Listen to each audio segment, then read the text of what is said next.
د امنیتي سرچینو له قوله راپور ورکول شوی چې د پاکستان پر پوځي رژیم د رد الظلم په نوم د غچ اخیستونکو عملیاتو په لړ کې د افغانستان 203 منصوري قلوردو اړوند لیزري ځواک یو مهم او د پام وړ اقدام ترسره کړی.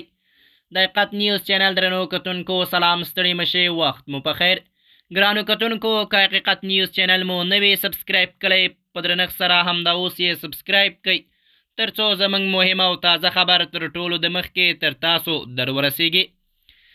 امنیتي سرچینو راپور ورکړی چې د پاکستان پر پوځي رژیم د رد الظلم په نوم د غچ اخیستونکو عملیاتو په لړ کې د افغانستان 203 منصوري قلوردو اړوند لیزري ځواک یو مهم او د پام وړ اقدام ترسره کړی.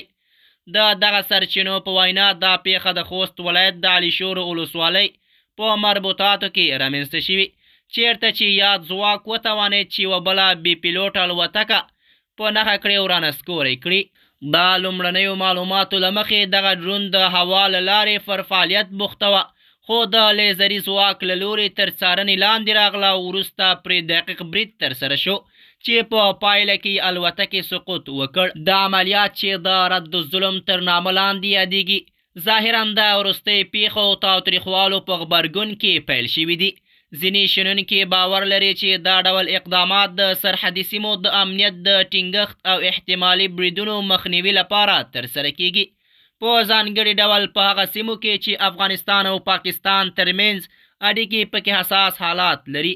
د حقیقت نیوز چینل درنو کتونکو زموږ د نن ورځې چمتو شوی خبر تر همدې ځای تر بیا مو په الله سپارم.